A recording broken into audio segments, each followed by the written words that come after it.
Welcome everyone. Welcome to Sunday service. We are today going to talk about inner transformation. A story is when you go from a victim where something happened to me, like Lion King, right? Simba, my dad died, my uncle killed my dad, and then he runs away and he's living this Hakuna Matata, no worries for the rest of your day's life. And a lot of times at that moment, we believe that we found the answer. Okay, I've learned to live with this, right? But if the story had ended there, it would actually be a story of trauma. It would actually be a villain story, what I call a villain's journey, right?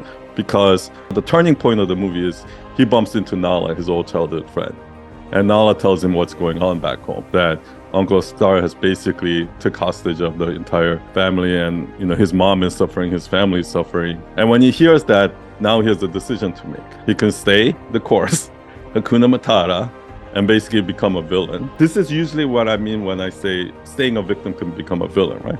I mean, he can still go live his life and ignore his home. That doesn't mean he's a villain, really. He's not being evil. But it is because he's ignoring his responsibility, even he's ignoring his family. Like the extreme end of that is kind of like Joker. Sometimes when somebody's feeling that trauma, that kind of resentment and anger, it kind of turns extreme and they actually seek revenge or something like that, right? But the way you would change is to become a hero. Basically, you have to make a decision and say, even though this is scary, I'm gonna take responsibility, go fight Uncle Scar and save my family, right? And that's like the basis of inner transformation. But I want to dive in to the nuances of that, because in our lives, in our daily lives, our hero's journey story is not clear and dry like this. First, the reason why we want to do this exercise is because it's going to help us, number one, make our story more relatable. When we tell a story of something where I'm talking about my flaw, because a lot of times when we've been victimized, something wrong has been done to us. The last thing we want to talk about is what we did wrong. Right, our flaws. So we hide it and we say, oh, it was all their fault. But when you actually talk about your flaws, it actually makes things more relatable, because people are going to be like, oh my gosh, like I can't believe this person just admitted that. We all have a dark side. We all have our shadow. And, people can find that relatable. And number two, it's going to help you be in charge of your life. So no matter what happens in your life, if you can take complete responsibility of your own life, you can take complete ownership of your own life. That's when you start being in charge of your own life, right? Otherwise, what's happening is when you stay the victim and say, oh, I can't do anything because of that. Oh, it's not my fault. When you start doing that, what's actually happening is you're basically giving up your control to others and saying, I have zero control over my life, what happens in my life. A story without inner transformation is a sob story, and sob story sounds like a complaint. This is something that a lot of us don't realize when we're telling these kind of trauma stories. I talk about the 3 stages of authenticity, and what I see a lot of people do is this. When I was in high school and college, I knew I was fake. I was in that fake it till make it mode. It's like, I would try to pretend like I'm cool. I walk around like a tough guy or something like that. And I knew that I was being fake. But then once I got in kind of my 20s and early 30s, I was like, it's all about authenticity. I don't care. I don't give a shit what anyone thinks. And that's kind of what I call the second stage of authenticity. And that I don't give a shit what anyone thinks actually is, to me, it might sound like, oh, look at me, I'm a hero. I don't care about validation. I don't care about this. I don't give a shit. But the reality of that is when you sound like that, other people are looking at you like it sounds like a complaint. It actually sounds like you care. And you can't quite explain why, but it's kind of like when Cartman from South Park, when there was that episode where Cartman comes out, he was like, I can't control my kid. Right? My kid is out of control. And Cartman comes down and be like, whatever, I do what I want, right? That's what it sounds like. It doesn't really sound like you're authentic, right? And then the final stage is kind of like what Brene Brown talks about. Like, yes, this is scary. Yes, I care about being judged. Yes, care about what other people think, but I'm still willing to say it. I'm still willing to take the action. So there are 2 types of sob stories. So when we do that, I do what I want. Like when we tell those sob stories, there's two ways that people do it. Number one, oh, it's not my fault. Second one is like Cartman. I don't care what anyone thinks. The first one is kind of like this. I am uncoachable. For most of my adult life, I have been uncoachable. And when somebody's like, son, oh, you should do this. Oh, son, you should post every day. Oh, son, you should eat healthier. Oh, son, you should take I literally come up with excuses for every reason why that's not going to work. It's like, oh, no, that's not going to work for me because, that's like this, but you don't understand. Well, it doesn't work for me because, it doesn't work for my business because my business is like this. That doesn't work with me and my family because my family is like this. Oh, that doesn't work because I live in New York, and in New York, it's like this. I literally have an excuse for every reason why it's not going to work. And when you're like that, it gets to a point where your friends are just they're going to give up on you giving advice to you. They're going to be like, okay, fine, then stay the way you are. It seems like you already know all the answers, so fine. Second one is, I don't care. So that story sounds like when I was young, I was weird, so no other kids wanted to play with me. But I didn't care. That was a key word. Like, that is the word that caught my attention in that story. I didn't care. So I just hung out by myself, and eventually I found my other weird kids like me, and I found my own tribe. The lesson is find your own tribe, right?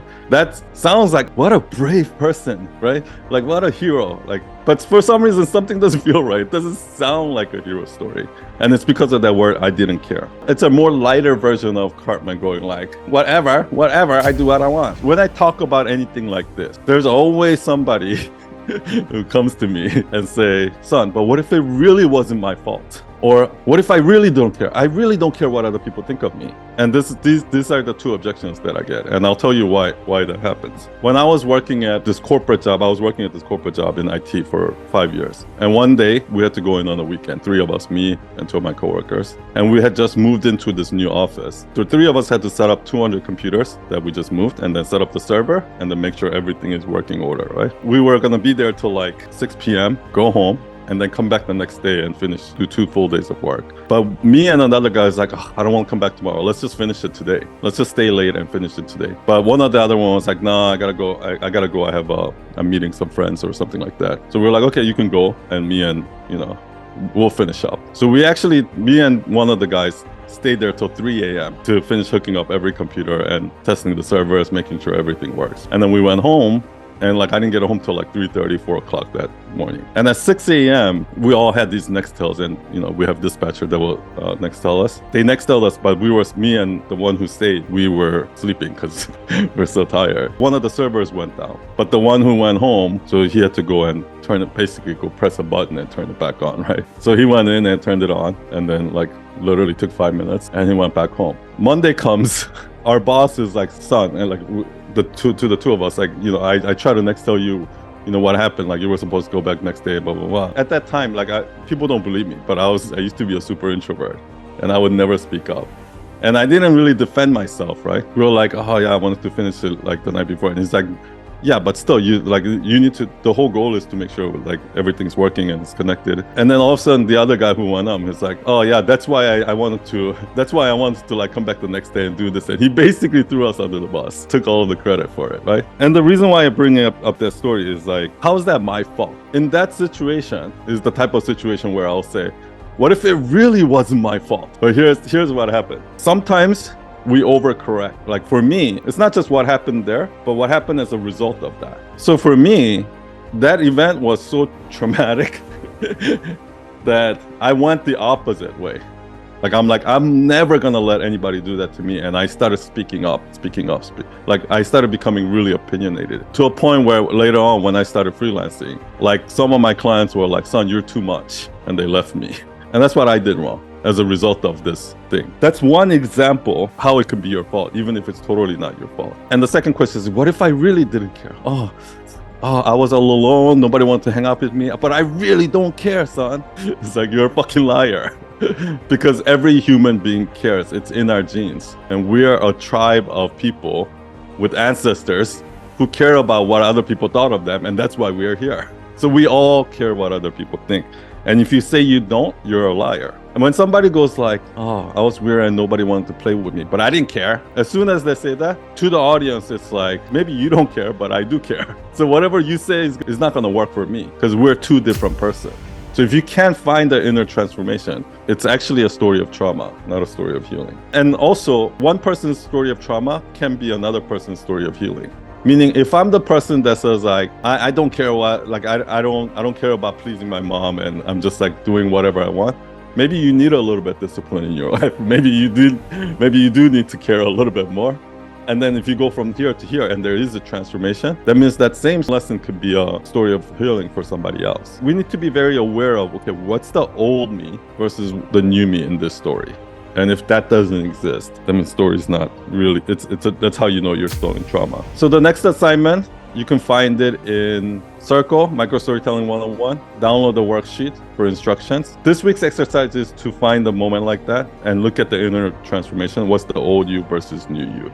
And how would you have done differently? And how would you do it now as a hero? I have one more bonus exercise that's not in there. This is just do it on your own. It's not for points or anything like that. I want to tell a little quick story. You heard of that quote, resentment is like taking poison and waiting for the other person to die. Here's a story. The first time I went to Korea, it was actually funny enough. It was that time when I went to Korea for that company. I met with my parents for the first time in 10 years. And we've talked for the first time in 10 years. At that moment, I'm like, I've done some, a lot of self-work. I've done some personal development. I'm like this, enlightened person. And I go there and I'm like, all of these things, all this trauma I went through that my parents caused, all this pressure they put me under and all of this. And I told my mom, like, Mom, I forgive you. And, in Korean family, there's no this woo-woo, like, love and emotion. There's none of that, right? We're very, like, straightforward. And my mom was like, what the fuck? Like, what the fuck did I do? You forgive me? That kind of deal. A couple years has passed, and actually, like, this time me and Gigi went to Korea. And one day and I've done some more reflection work, a lot of meditation and yoga and all of that. And my mom was just watching TV, but for some reason I felt compelled to say, like, hey Mom, can I talk to you? And she's like, what is it? Right? She's like, watching TV, what? And I was like, I'm sorry. And I don't know why I said that, right? But I just said, I'm sorry. And I was like, what do you? And I thought she was like, whatever, right? But she actually started crying. She started tearing up. And she was like, she came to me, she said, I'm sorry. And then we hugged. And that was the beginning of the rebuilding of me and my mom's real relationship. So a lot of times when we try to blame others, when we try to, not take that responsibility, that's what's going to happen. So I want you to do this week. If there's somebody in your life that you didn't forgive because of something that they did to you, just forgive them now in your heart. Like, true, no, not like, I forgive them because I'm a better person type of thing. Just really forgive them.